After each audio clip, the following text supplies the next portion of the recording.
제자입니까? 라는 책이 있습니다. 한번 보여주실까요? 제자도와 관련된 책 가운데 가장 많이 읽혔던 베스트셀러입니다. 이 책의 저자는 후안 카를로스 오르티즈라는 분인데 아르헨티나 부에노스아이레스에서 태어났습니다. 이분은 태어났을 때부터 그 부모가 독실한 기독교인이었습니다. 근데 이분은 14세에 이미 주일학교 교사로 일했고 20세부터는 이 아르헨티나 전 지역을 다니면서 복음을 전했습니다. 그는 전 세계에 이 영향을 주었던 영적 갱신 운동을 주도한 인물로 높이 평가받고 있습니다.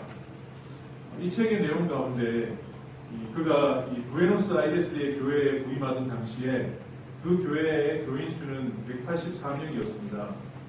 그때부터 이 목사님과 부교육자들은 더 많은 하나님의 백성들을 늘리기 위해서 열심히 헌신한 뒤에 2년 뒤에 교인 수는 무려 600여 명이 되게 되었습니다. 그 엄청난 성장과 또 교회 조직과 행정도 완벽하게 갖추게 되었습니다. 근데 그러다 어느 날 이 오르티즈 목사님의 마음에 성령께서 주시는 어떤 감동이 있었습니다. 어떤 불편함이 있었습니다. 그래서 방에 알리고 2주 정도 한적한 곳에 가서 기도와 묵상에 전념했습니다. 이제 그때 이제 성령께서 이 목사님에게 나타나셔서 말씀하셨는데 그분의 말씀이 이렇게 하셨습니다. 너는 유명 음료 회사가 음료를 파는 것과 똑같은 방식을, 또 이름난 잡지사가 책을 파는 것과 똑같은 방법으로 복음을 전하고 있다. 학교에서 배운 술수만 쓰고 있을 뿐 내가 하는 일에는 나의 손길이 전혀 드러나지 않는다. 목사님은 이 성령님의 말씀을 듣고 할 말을 잃었습니다. 그리고 두 번째로 또 주님께서 이렇게 말씀하셨습니다. 너는 조금도 잘하지 않고 있다. 내 생각에 내가 교인 수를 200명에서 600명으로 늘렸다고 잘했다고 생각하는 모양인데 그건 잘하는 것이 아니라 살이 쪄 가는 것이다. 아무리 많은 사람을 모으고 또 외적으로 성장해 보이는 것 같아도 예수님의 손길이 드러나지 않고 또 예수님을 닮은 모습으로 변화되지 않는다면 그것은 성장이 아니라 살이 쪄 가는 것이다 라는 내용이 저에게 울림으로 다가왔습니다. 우리가 예수 그리스도를 믿고 또 신앙생활을 열심히 한다고 해도 예수님의 손길을 드러내는 제자가 아니라면 그리고 예수님을 닮은 모습으로 살아가는 제자가 아니라면 그것은 진정한 신앙생활을 하는 것이 아님을 우리는 발견하게 됩니다. 여러분은 제자입니까? 하나님께서 예수님을 통해서 우리를 찾아오심으로 우리는 그분의 자녀가 되었습니다. 그리고 우리가 하나님의 자녀가 되면서 그것에 그치지 않고 그분의 제자가 되었습니다. 그러니까 예수님의 제자로 우리는 부름받은 것입니다. 그래서 여러분도 예수님의 제자입니다. 그래서 옆에 있는 분에게 한번 인사할까요? 당신은 예수님의 제자입니다. 네. 자, 그런데 오늘 본문에 보면 예수님의 제자가 어떤 사람인지 구체적으로 우리에게 보여주고 있습니다. 자, 제자란 어떤 사람일까요? 세 가지로 오늘 나눌 텐데 첫 번째는 예수님을 쫓는 자입니다. 예수님을 쫓는 자가 제자입니다. 제가 지난주에 우리가 함께 나누었듯이 이 침례 요한의 제자였던 안드레와 사도 요한은 예수님을 따르는 제자가 되었습니다. 예수님께서 제자를 모으신 것이 아니었는데 침례 요한이 예수님을 향해서 저분은 세상 죄를 지고 가는 하나님의 어린 양이다 라는 말을 듣고 그들이 예수님을 따르게 되었습니다. 자, 그런데 오늘 본문에 보니까 안드레 또 베드로와 같은 이 베세다 출신의 빌립도 예수님의 제자가 되었습니다. 예수님은 빌립을 만나서 43절에 보니까 나를 따르라 라고 말씀하셨어요. 나를 따르라. 자, 이때 당시에 우리가 한 가지 이해해야 될 것은 스승과 제자의 관계가 이루어지려면 대개는 제자들이 유명한 스승을 찾아다니는 시대였어요. 유명한 스승을 찾아가서 나를 제자로 삼아주세요. 이때 당시는 그런 시대였어요. 우리가 그 소림사 영화를 보면 그렇잖아요. 어떤 유명한 무술을 잘하는 스승을 찾아가서 나를 좀 제자로 써주세요 하면은 겨우겨우 내가 너를 제자로 쓰겠다라고 하면서 배우게 되잖아요. 이때 당시도 그런 시대였어요. 그런데 오늘 보면 예수님께서 빌립을 부르셨다는 겁니다. 우리가 마태복음과 요한복음에 보면 나를 따르라 라는 말이 있어요. 나를 따르라. 이 말은 어떤 말이냐면 나의 제자가 되라 라는 말이에요. 나의 제자가 되라. 그러니까 당시의 제자들은 선생님의 뒤를 따라갔어요. 그러니까 앞장서지 않았어요. 뒤를 졸졸 따라갔어요. 그것은 어떻게 보면 선생님에 대한 존경의 표시이기도 했지만 내가 스승님을 닮는 제자가 되겠습니다. 내가 스승과 똑같은 모습으로 닮겠습니다. 라는 마음으로 따라간다는 겁니다.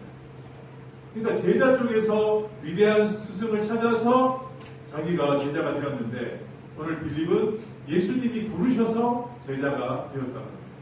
하나님의 은혜입니다. 여러분, 우리도 주님께서 부르셔서 예수님의 제자가 되었습니다. 자, 그런데 여러분, 우리가 예수님의 제자로 따라간다는 것이 쉬울까요? 어려울까요? 네, 쉽지 않습니다. 성경에 보면 제자도에 대한 여러 말씀들 중에 특히 마가복음 8장에 보면 34절에 이런 말씀이 있죠. 누구든지 나를 따라오려거든 자기를 부인하고 자기 십자가를 지고 나를 따를 것이니라. 그러니까 어려운 길이라는 거예요. 어려운 길이라. 그러나 우리가 예수님의 제자라면 예수님을 쫓아가야 돼요. 예수님을 따라가야 돼요. 그래야 제자라는 것입니다. 그렇다면 우리가 어떻게 예수님을 제대로 쫓아갈 수 있을까요? 예수님을 따라갈 수 있을까요? 그것은 우리가 가져야 될 마음이 주님이 나를 부르셨다라는 확신이 있어요. 주님이 나를 부르셨다라는 확신이 있어요. 그러니까 내가 주님을 선택한 것이 아니라 주님이 나를 선택해서 부르셨다라는 확신이 있어야 우리가 온전히 주님을 따라갈 수 있는 것입니다. 여러분, 이 자리에 계신 분들은 스스로 교회에 나오신 분들은 거의 없습니다. 그렇죠? 분명히 누군가의 전도를 통해서 교회에 나왔을 거예요. 예수님을 믿게 되었습니다. 어릴 적부터 나왔기에 스스로 나왔다라고 말하는 분도 있을 거예요. 그러나 우리 모두는 주님께서 부르셨기 때문에 이 자리에 앉아 있는 것입니다. 그러니까 우리가 신앙을 갖게 된 것도, 그리고 예배를 드리고자 하는 마음도, 그리고 말씀에 순종하고자 애쓰는 것도 다 주님께서 우리에게 은혜를 베푸셨기 때문에 우리가 이렇게 신앙생활을 할 수 있다는 것입니다. 그러니까 내가 하려고 하는 것이 아니라 주님께서 그런 마음과 그런 부르심으로 우리를 불러주셨기 때문에 우리가 축복교회 공동체 가운데 함께 있는 줄 믿습니다. 그러니까 이 확신이 있어야 된다는 거예요. 우리 그래야 우리가 예수님을 온전히 쫓아갈 수 있다는 것입니다. 내가 아니라 주님께서 나를 부르셨다. 주님께서 나를 이 자리에 함께 하셨다는 것입니다. 이런 점에서 볼 때 예수님을 믿는 모든 사람들은 다 제자로 부르심을 받았다는 겁니다. 그 부르심에 적극적으로 응해서 예수님을 따를 때 사실 진정한 제자가 되는 것입니다. 여러분, 우리가 병원에 가보면 의사가 있지 않습니까? 근데 의사가 처음부터 진정한 의사입니까? 아니죠. 의학을 공부하고 또 레지던트 기간을 통해서 훈련을 받아야만 진정한 의사라고 인정받지 않습니까? 그러니까 그렇게 인정을 받아야 환우들을 치료할 수 있고 수술을 할 수 있는 거 아닙니까? 우리가 지금 당장 졸업한 그 의학부에게 우리 몸을 맡기지 않잖아요. 마찬가지로 우리도 주님의 부르심을 통해서 당신의 자녀, 당신의 제자가 되었지만 아직은 사실 진정한 제자는 아니라는 거예요. 이름은 제자지만 사실 모양은 제자지만 진정한 제자는 아니라는 것입니다. 어떻게 제자가 될 수 있습니까? 예수님의 부르심에 대한 확신을 가지고 적극적으로 주님을 따라갈 때 진정한 제자가 될 수 있다는 것입니다. 여러분, 진정으로 우리가 적극적으로 따라간다는 것은 무엇을 의미할까요? 예배를 열심히 드리고 또 말씀에 온전히 순종하고 그리고 훈련을 받고 봉사할 때 우리가 정말 주님의 제자로 거듭난다는 것입니다. 이처럼 예수님의 제자는 예수님을 따르는 쫓는 자가 예수님의 제자라는 것입니다. 자, 두 번째, 예수님의 제자는 어떤 자입니까? 믿음의 고백을 드리는 자입니다. 믿음의 고백을 드리는 자입니다. 자, 오늘 빌립은 예수님을 따르면서 자신이 알고 지내던 나다나엘에게 찾아가서 증언했습니다. 오늘 45절 말씀을 보니까 빌립이 나다나엘을 찾아 이르되 모세가 율법에 기록하였고 여리 선지자가 기록한 그 일을 우리가 만났으니 요셉의 아들 나사렛 예수니라. 구약에 예언된 메시아가 바로 요셉의 아들 나사렛 예수라고 오늘 빌립이 나다나엘에게 말해줬다는 것입니다. 증언했다는 거예요. 자기가 느낀 것을 그대로 이야기했습니다. 근데 그러나 오늘 나다나엘은 빌립의 말을 처음부터 믿지 않았어요. 왜 믿지 않았습니까? 나사렛은 메시아와 어울리지 않는 곳이기 때문에 믿지 않았어요. 그러니까 예수님이 오늘 나사렛 출신이기 때문에 믿을 수 없다는 거예요. 여러분, 나사렛은 그 당시에 어떤 지역인지 아세요? 북쪽에 있었습니다. 갈릴리 그 소외된 지역 가운데서도 손꼽히는 시골이었어요. 근데 그런 지역에서 어떻게 메시아가 날 수 있느냐? 그래서 나는 믿을 수 없다. 그러니까 세상 기준으로 볼 때 이것은 틀린 말이 아니었다는 거예요. 지역이 중요하다는 거예요. 여러분, 우리는 지역을 중요하게 생각합니까? 안 합니까? 생각하죠. 출신을 중요하게 생각하잖아요. 제가 또 병원 이야기를 해서 그런데 병원에 가보면 병원 원장들의 이력이 적혀 있잖아요. 그러면 어떤 이력들이 나와 있습니까? 자기가 어디에서 일했다는 것이 나와 있잖아요. 특히 어떤 수도권이나 서울의 유명한 병원에서 일했던 의사들은 우리가 더 어떤 마음이 듭니까? 믿음이 가잖아요.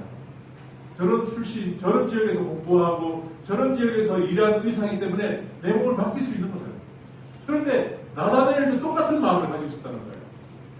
만약에 예수님이 수도인 예루살렘이나 아니면 유명한 도시의 출신이었다면 내가 믿겠는데 예수님은 갈릴리 그 중에서도 아주 소외된 나사렛이라는 그곳에서 나온 목수의 아들이기 때문에 내가 믿을 수 없다는 거예요.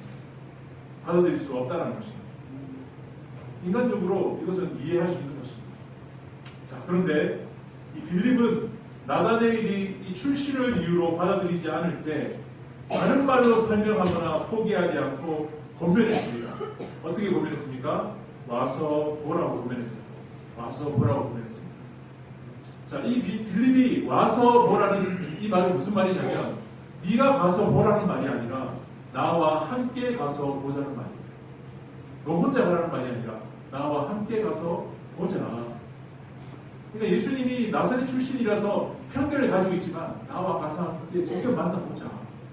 그러면 네 마음이 달라질 거야. 라는 그런 말인 거예요. 여러분, 이 출신이라는 편견 때문에 나다나엘은 예수님을 만날 수 없었을지도 몰라요. 또 예수님을 영접하지 못할 수도 있었습니다. 그러나 오늘 나다나엘이 예수님을 만날 수 있었던 이유는 빌립의 이런 진심 어린 권유 때문에 만날 수 있었다는 거예요. 여러분, 지금도 우리 주변에 보면 우리가 교회 나오라고 하면 쉽게 못 나오잖아요. 왜 못 나옵니까? 주변의 사람들이 편견 때문에 못 나오잖아요. 그렇죠? 편견 때문에 못 나와요. 어떤 편견을 가지고 있습니까? 우리가 전도하러 나가면 그런 편견이 여러 가지가 있잖아요. 주일에는 쉬어야 되는데 꼭 주일에 예배를 드려야 되나? 이런 편견을 가지고 있잖아요. 그리고 주일에 교회 가면 돈을 내어야 한다는데 꼭 돈을 내어야 하나요? 그리고 목회자들이 부도덕하다던데 성도들이 이기적이라고 하는데 뭐 이런 여러 가지 편견들이 있잖아요. 근데 그런 편견이 있을 때 여러분 우리는 어떻게 해야 됩니까? 아, 그렇군요. 맞습니다. 이렇게 해야 돼요? 아, 그렇구나. 할 수 없구나. 이렇게 해야 됩니까? 어떻게 해야 될까요? 오늘 빌립처럼 어떻게 말해야 돼요? 나와 함께 가봅시다. 따라 합시다. 나와 함께 가봅시다. 나와 함께 가봅시다. 옆에 있는 분에게 한 번 더 인사할까요? 시작. 나와 함께 가봅시다. 여러분, 우리가 정말 나가서요. 아니면 가족들 가운데 교회 나오세요. 아니면 예수님 믿으라고 하면 한 번에 믿는 사람 없어요. 꼭 이런 나다나엘과 같은 편견을 가진 사람을 만나게 됩니다. 그럴 때 우리는 대부분 당황해가지고 한 번에 포기해요. 그렇군요. 어쩔 수 없네요. 포기한단 말이에요. 그러니까 여러분이 전도 못하는 거예요. 근데 우리에게는 빌립의 마음이 필요해요. 그렇지만 나와 함께 가봅시다. 진짜 그런지 아닌지 한번 보고 판단하세요. 라는 그런 마음이 필요하다는 거예요. 그래야 우리가 영혼을 구원할 수 있고 멸망의 길에서 영생의 길로 그들을 인도할 수 있을 줄 믿습니다. 우리에게 달려있다는 거예요. 오늘 나다나엘이 예수를 만날 수 있었던 것은 빌립을 통해서 만날 수 있었던 거예요. 만약 빌립이 권유하지 않았다면 절대로 만나지 못했다는 것입니다. 오늘 예수님은 나다나엘을 보시고 칭찬하셨습니다. 47절 말씀 한번 읽어볼까요? 시작.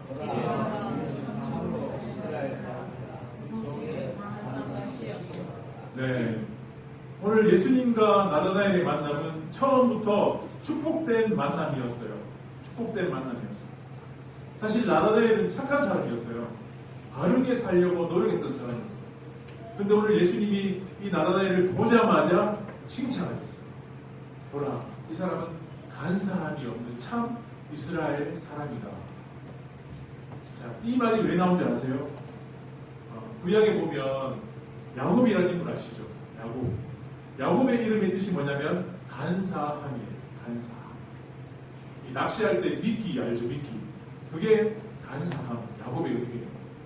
그런데 참 이스라엘. 야곱이 새 이름 받았잖아요. 뭐로 바뀌었습니까? 이스라엘. 그 말입니다. 원래 야곱과 같은 사람이 하나님을 진짜 만나서 이스라엘이 되었던 것처럼 나다나엘이 그런 사람이라는 거예요. 간사함이 없는 참 이스라엘 사람이라고 예수님이 말씀해 줍니다.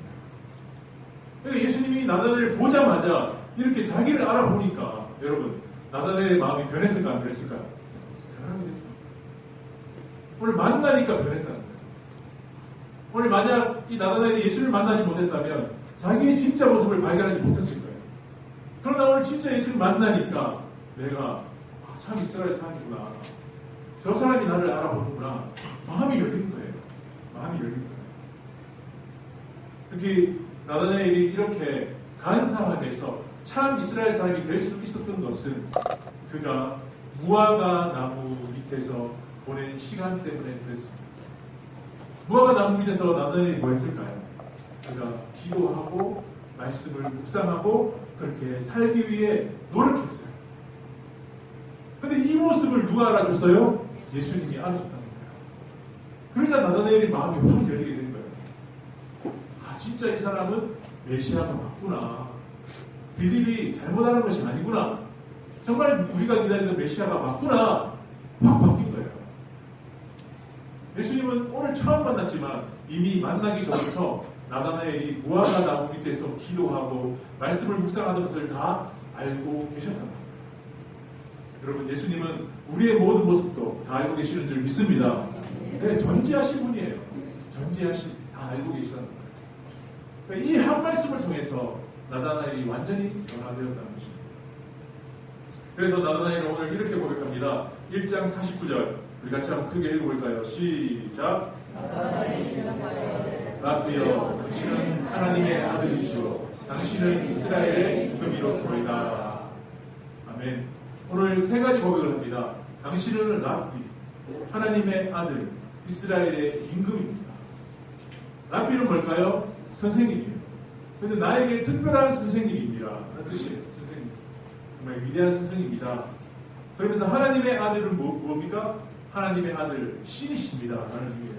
당신은 신이십니다. 그리고 이스라엘의 임금이라는 건 뭘까요? 구약에서 성부 하나님을 부를 때 이스라엘 임금이라고 했어요. 그러니까 오늘 다 고백한 거예요. 당신은 위대한 스승이시면서 하나님이시면서 우리가 섬겨야 할 임금이십니다. 제대로 고백한 거예요. 그리고 저는 이제부터 당신을 섬기겠습니다. 그럼 믿음의 고백을 올려드리고 있는 것입니다. 여러분, 이처럼 예수님의 제자는 믿음의 고백을 드리는 자가 예수님의 제자인 줄 믿습니다. 여러분, 믿음의 고백을 드리고 있습니까? 어떻게 고백하고 있습니까? 여러분, 한번 돌아보세요. 오늘 나다나엘이 이렇게 예수님을 믿음으로 고백할 수 있었던 것은 자신이 가지고 있었던 지식과 지혜, 편견을 버렸기 때문에 그랬다는 거예요. 우리도 마찬가지예요. 우리 안에 있는 생각과 지혜와 편견을 버릴 때 우리가 예수님을 알아보고 제대로 된 믿음의 고백을 할 수 있는 줄 믿습니다. 이것이 예수님의 제자랍니다. 이처럼 예수님의 제자는 예수님을 쫓는 자, 그리고 믿음의 고백을 드리는 자입니다. 마지막으로 제자는 어떤 자입니까? 큰 일을 볼 자입니다. 큰 일을 볼 자입니다. 예수님은 오늘 이 나다나엘의 고백을 듣고 그의 진심을 알아주셨습니다. 그런데 오늘 이 믿음의 고백은 이제 시작일 뿐이에요. 끝이 아니었습니다. 그래서 예수님은 오늘 믿음으로 출발한 나다나엘에게 장차 네가 큰 일을 보게 될 것이라고 말씀하셨어요. 51절 말씀 우리 같이 한번 읽어드리겠습니다. 51절 시작. 또 이르시되 진실로 진실로 너희에게 이르노니 하늘이 열리고 하느님의 사자들이 인자기에 오르락내리락 하는 것을 보리라 하십니다. 아멘. 그러니까 진실로라는 말은 중요한 말이에요. 중요한 말. 그래서 성경에 보면 반복되어지는 그런 말은 중요한 말입니다. 여러분 이 말이 무슨 말일까요? 자, 오늘 이 본문에 보면 야곱과 관련된 말이 많이 나오는데 이 창세기 28장에 보면 야곱이 베델에서 꿈을 꿀 때 어떤 꿈을 꿨습니까? 하늘이 열리고 천사가 사다리를 타고 오르락내리락 하는 것을 봤어요. 그 이야기를 하는 거예요. 야곱이 그것을 봤는데 너는 그것보다 더 큰 일을 볼 것이다. 인자가 오르락내리락 하는 것을 보게 될 것이다. 이 말은 무슨 말이냐면 예수님이 그런 역할을 할 것이라는 거예요. 여러분 예수님이 이 땅에 왜 오셨습니까? 하나님과 우리를 연결하기 위해 이 땅에 오신 줄 믿습니다. 이것을 우리에게 말씀하는 거예요. 예수님이 사다리와 같은 역할로 오르락내리락 하는 것을 네가 볼 것이다. 내가 메시아이기 때문에 앞으로 이런 일을 할 것인데 네가 그것을 볼 것이다. 이것을 나다나엘에게 말씀하신 거예요. 이게 쉽게 말하면 무슨 말입니까? 우리가 예수님을 전할 때 우리를 통해서 그들이 예수님을 만나고 구원받는 모습을 내가 보게 될 것이다. 이것이 큰 일이라는 거예요. 큰 일. 큰 일. 여러분, 여러분이 여기는 큰 일은 무슨 일입니까? 우리가 이 땅을 살아가면서 여기는 큰 일은 무슨 일이에요? 여러 가지가 있겠지만 여러분 꼭 기억하세요. 우리가 여기고 우리가 인정해야 될 가장 큰 일은 영혼이 구원받는 일인 줄 믿습니다. 그 일만큼 큰 일은 없어요. 그 일만큼 위대한 일은 없다는 거예요. 믿어야 돼요. 인정해야 돼요. 저는 처음에는 몰랐습니다. 제가 사역자로 일할 때 잘 몰랐는데 축복교회에 와서 제가 단임 목회를 하면서 깨달았어요. 가장 귀한 일은 영혼이 구원받는 일입니다. 그것보다 귀한 일은 없구나. 그것이 가장 귀하고 가장 중요한 일이구나. 그래서 나의 모든 것을 걸어야 할 일이 그 일입니다. 여러분은 별로 마음에 그렇지 않는다. 하지만 여러분 깨달았어요. 인정하세요. 가장 귀한 일은 무슨 일이다? 오늘 주님께서 분명히 말씀하셨어요. 네가 큰 일을 보게 될 것이다. 큰 일. 여러분 예수님의 제자는 예수님을 쫓는 자입니다. 그리고 믿음의 고백을 드리는 자이고 또 큰 일을 볼 자입니다. 그런데 더 중요한 것은 여러분 큰 일을 할 자가 예수님의 제자예요. 큰 일을 할 자. 그러니까 우리가 그 일을 해야 돼요. 여러분 예수님은 승천하실 때 몇 명의 제자를 남겨놓고 승천하셨습니까? 몇 명? 11명. 그들에게 무엇을 맡기고 하셨어요? 이 세상을 맡기고 하셨어요. 여러분 예수님 믿음 좋으시죠? 맞죠? 누구에게 맡겼습니까? 제자들에게 맡겼어요. 근데 믿고 맡기셨어요. 이 세상 너희들을 통해서 이 세상을 구원해야 된다. 그리고 내가 너희들에게 성령을 보내줄 것이다. 그건 무슨 말이냐면 너희들이 나보다 더 큰 일을 하게 될 것이다. 내가 너희들에게 그 큰 일을 맡긴다. 그 일을 앞으로 너희가 해야 된다는 것이에요. 천사도 감당할 수 없는 그 일을 너희가 해야 된다. 그래서 예수님의 11제자만이 아니라 우리가 해야 되는 일이에요. 여러분 아멘으로 받으세요. 기도해주세요. 그럼 우리는 큰 일을 감당해야 될 자들입니다.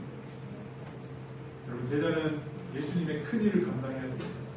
주님은 우리를 그 일을 하라고 부르셨어요.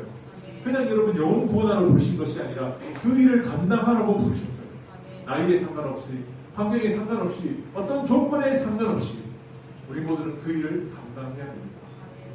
여러분 한 번 더 질문하겠습니다. 여러분 제자입니까? 네. 예수님의 제자입니까? 네. 그렇다면 여러분 예수님을 온전히 쫓아가시고 또 바른 믿음의 고백을 하시고 예수님이 우리에게 맡기신 큰 일을 감당하는 우리 축복의 성도들 될 수 있기를 주님의 이름으로 축복합니다. 네. 시간 같이 한번 기도하겠습니다.